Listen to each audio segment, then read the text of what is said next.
Good morning बच्चों। BA second year economics के paper micro economics व्यष्टि अर्थशास्त्र में आज हम लागत की अवधारणा और लागत के प्रकार पढ़ेंगे। ये तो हम सभी जानते हैं कि उत्पादन करने के लिए भूमि, पूंजी, श्रम जैसे साधनों का उपयोग करते हैं। इन साधनों को कुछ भुगतान भी करना पड़ता है। उत्पादक के द्वारा इन साधनों पर किया गया खर्चा या भुगतान लागत कहलाता है।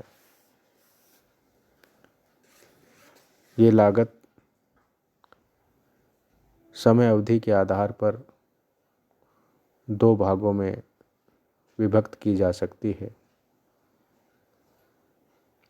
एक अल्पकालीन लागतें और दूसरा दीर्घकालीन लागतें। अल्पकालीन लागतें वे लागतें हैं जो किसी उत्पादक के द्वारा अल्पकाल में उत्पादन के दौरान उठाई जाती हैं या वहन की जाती हैं। चूँकि ये अल्पकाल से संबंधित हैं, इसलिए अल्पकालीन लागतें कहलाती हैं। अल्पकालीन लागतें अनेक प्रकार की हैं, जैसे कुल लागत TC टोटल कॉस्ट, दूसरा कुल स्थिर लागत TFC टोटल फिक्स कॉस्ट, तीसरी कुल परिवर्तनशील लागत अर्थात TVC टोटल वेरिएबल कॉस्ट, औसत लागत एवरेज कॉस्ट, औसत स्थिर लागत AFC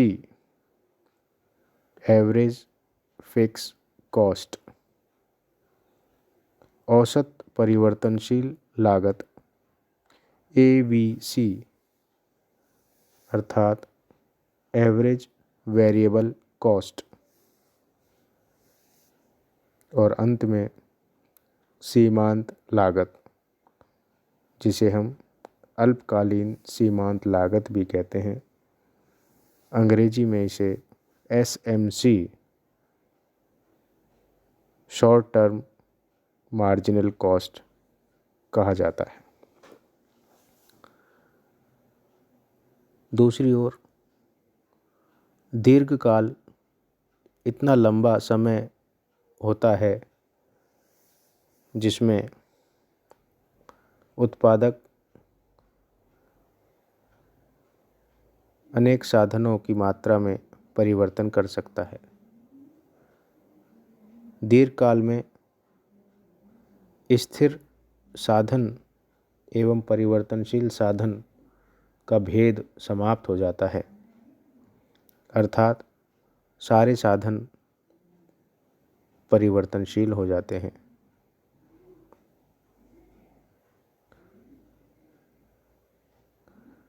इसलिए हम कह सकते हैं कि दीर्घकालीन लागतें परिवर्तनशील लागतें कहलाती हैं। इनके अंतर्गत हैं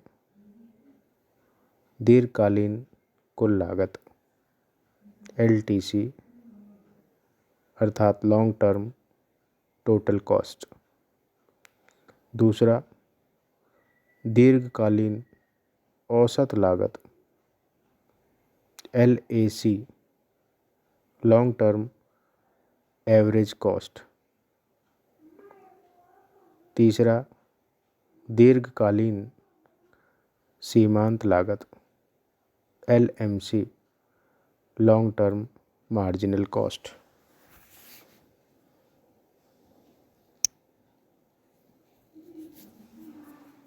इस प्रकार स्पष्ट है कि अल्पकाल में उत्पादकों द्वारा वहन किए गए खर्चे या लागतें अल्पकालीन लागतें हैं और दीर्घकाल में वहन किए गए खर्चे दीर्घकालीन लागतों के रूप में हैं। अल्पकालीन लागतों के अंतर्गत यदि हम अल्पकालीन लागतों के सूत्र को देखें तो इसके अंतर्गत कुल लागत को सर्वप्रथम लें। चूंकि अल्पकाल में एक साधन परिवर्तनशील होता है और अन्य साधन स्थिर होते हैं, इसलिए परिवर्तनशील साधन पर किया गया व्यय परिवर्तनशील लागत है और कुल व्यय होता है कुल परिवर्तनशील लागत। इसी प्रकार स्थिर साधनों पर किए जाने वाले खर्चे स्थिर लागत हैं और इन्हें सभी स्थिर साधनों पर व्यय के रूप में कुल स्थिर लागत TFC के रूप में जाना जाता है। इस प्रकार कुल लागत TC,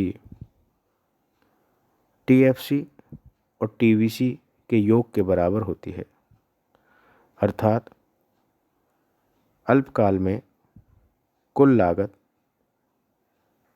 कुल परिवर्तनशील लागत और कुल स्थिर लागत के जोड़ के बराबर होती है।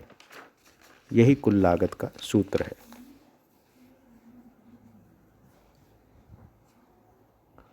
दूसरा, यदि हम बात करें AFC की, तो AFC औसत स्थिर लागत है। औसत का मतलब है एक प्रति इकाई। AFC अर्थात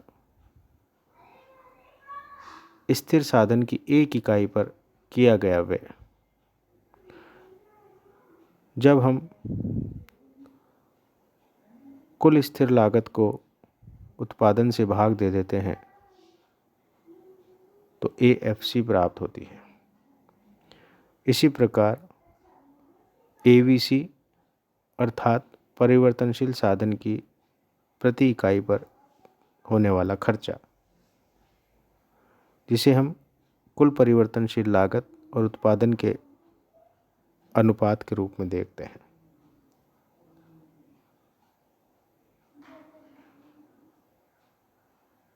इस प्रकार हम AFC और AVC ज्ञात कर सकते हैं।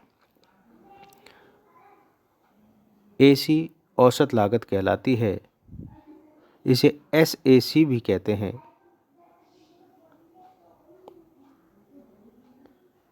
इसे हम AFC और AVC के योग के बराबर मान सकते हैं।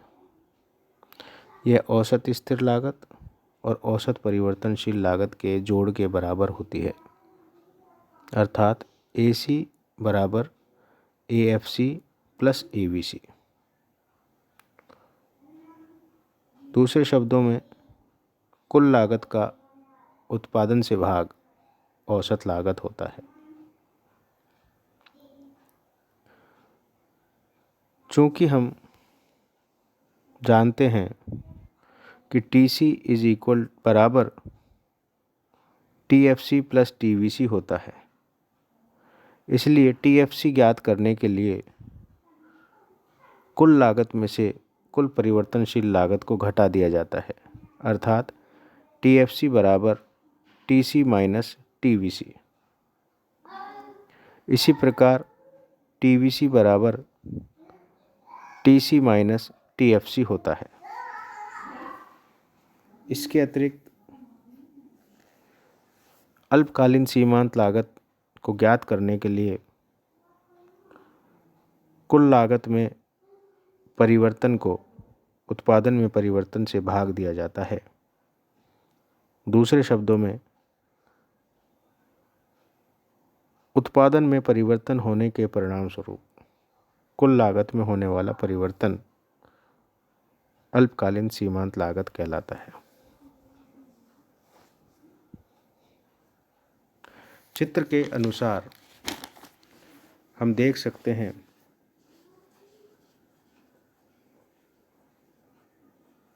OX अक्ष पर उत्पादन Q लिया गया है एवं OY अक्ष पर लागत C कॉस्ट ली गई है। प्रथम चित्र में TFC वक्र है जो OX अक्ष के समानांतर है। TFC O अक्ष X के समानांतर है, जिसका तात्पर्य है कि उत्पादन में कमी हो या वृद्धि, कुल स्थिर लागत सदैव स्थिर रहती है। इसका उत्पादन की मात्रा से कोई संबंध नहीं होता। दूसरे चित्र में AFC वक्र है, जिसकी आकृति रेक्टेंगुलर हाइपरबोला कहलाती है। हिंदी में इसे हम आयताकार अधींद्र या आयताकार हाइपरबोला कहते हैं। OX अक्ष पर उत्पादन एवं OY अक्ष पर लागत लिए गए हैं। AFC वक्र ऋणात्मक ढाल वाला होता है। जैसे जैसे उत्पादन में वृद्धि होती है, AFC औसत स्थिर लागत कम होता जाता है। तीसरे चित्र में OX अक्ष पर उत्पादन एवं OY अक्ष पर लागत ली गई है। TC वक्र मूल बिंदु से शुरू ना होकर कुछ ऊपर से शुरू होता है। हम जानते हैं कि TC, TFC और TVC का योग है। अल्पकाल में TVC शून्य हो सकती है, लेकिन TFC नहीं। इसलिए TC वक्र मूल बिंदु से ऊपर या जीरो से ऊपर शुरू होता है। चूंकि अल्पकाल में TVC शून्य हो सकती है, इसलिए TVC वक्र मूल बिंदु O से शुरू होता है।